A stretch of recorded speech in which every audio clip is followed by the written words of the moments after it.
What's up everyone? Today I will be talking about this new hobby that I just started, or rather an old hobby that I restarted, collecting Pokemon cards.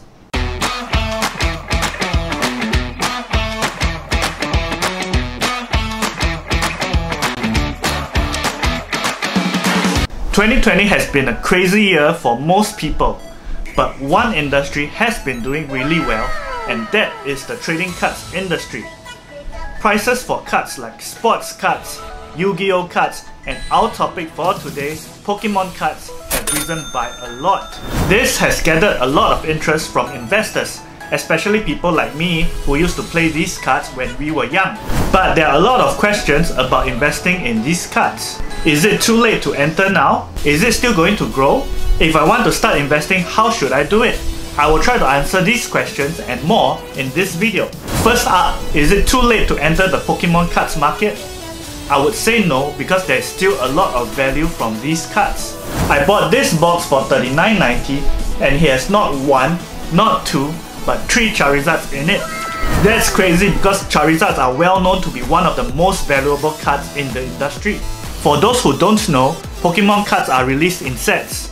Each set will have its own list of Pokemon cards unique to it.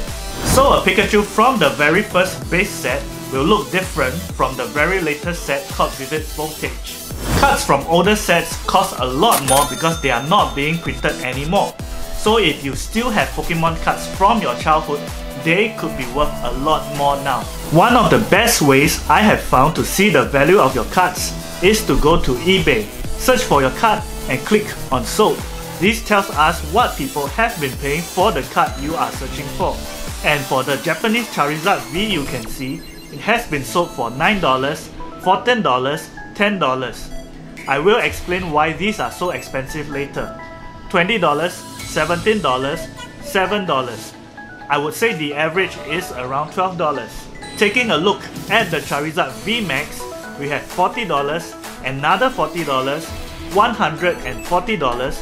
There was probably some crazy person, $56, and one person has bought the set of 2 for $61, $56, and another $56. So let's say the average is around $50. So you can see in this box, we already have 2 Charizard Vs worth $12 each and 1 Charizard V Max worth $50 each. That is already $64 worth of Charizards, and we only bought this for $39.90. Even buying and reselling the box can make you a profit already. These boxes are still being printed at the time this video is being posted, so grab them while you can. Back to this box. It's from a set released this year called Darkness Ablaze. Inside there's a map, some damage counters, a Charizard coin, and the stars, 2 Charizard Vs and 1 Charizard V Max, plus a bunch of other cards that are not so important. These cards are all in Japanese, which are usually not as valuable as the English ones. But there are still people who collect them, as we will see later. Now I want to talk about how to increase the value of your cards even more. Remember the crazy prices we saw for the Charizards? That is because they have been graded by a company called PSA. They grade cards based on their conditions and the way they have been cut. A grade of PSA 10 is the best, and 1 probably means you destroyed the card. PSA 10s are quite rare because taking good care of your cards is not enough. Even if you put them in a sleeve immediately, you might not get a 10. It also depends on whether the card is properly printed and cut. In the case of Pokemon cards, they will look at whether the borders are about the same width or if there are any white dots. Once you get your cards graded, they will seal it in a transparent box and the rating stays there forever. The reason getting it graded increases the value of the card so much is because there is a neutral party to judge the condition of the card. Imagine someone selling you a card in perfect condition, but when you receive it, it's not as perfect as you thought. Having it graded by PSA removes this problem. It costs around $20 to $25 to grade each card, so make sure the cards you want to grade is worth the money. Otherwise, it's better off selling them ungraded. For example, there's no point grading an energy card. You are not going to sell it for more than the grading cost. Unless it's a card with sentimental value, it doesn't make sense. The biggest problem if you want to make money from Pokemon cards is to sell them. In the US, it is quite easy to sell because there is a lot of people collecting them. But here in Singapore, the market is not that big, which is also why I am doing this video to hopefully increase the number of investors here in Singapore. And here is how I got started. You can use this video as a reference or improve on it. If you have any suggestions, do leave it in the comments box so that we can improve together. First of all, you will need to track your investments. I created a spreadsheet where I put my items bought and their prices. As you can see, I have 3 of those Charizard boxes. I bought some other boxes plus a few individual cards that I hope to flip for profit. I also have a section on items sold where I got those from and their prices. For the items that are not sold, I have a section on what they are worth.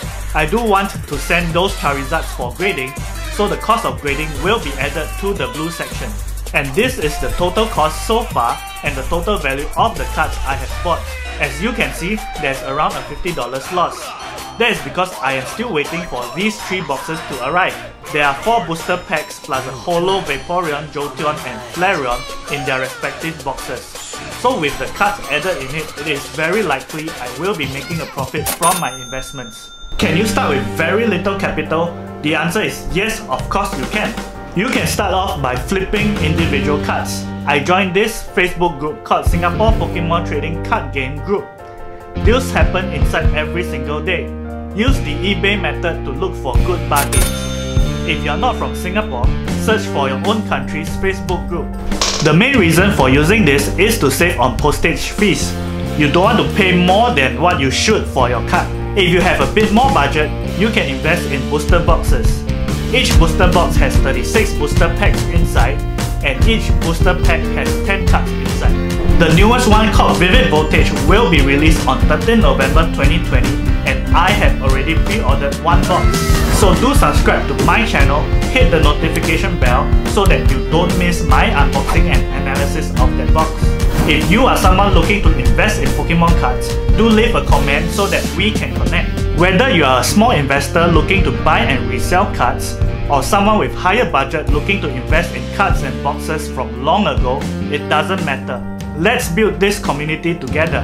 It will benefit all of us. I have also posted a link to my Carousell in the description. I'm selling individual cards right now, but I may buy booster boxes and resell them in the future. Is it worth it to invest in Pokemon cards right now? I would say yes, but don't do it just for the money. The reason I started this is even if it turns out to be a bad investment, I can still keep and collect the cards. I really enjoyed playing them as a kid, and collecting them brings me joy. Plus, most of these cards gain more value over time, so it is still a great idea if you don't sell them. With that, I have come to the end of today's video. Remember to like, subscribe, comment and bell, and I will see you in the next one.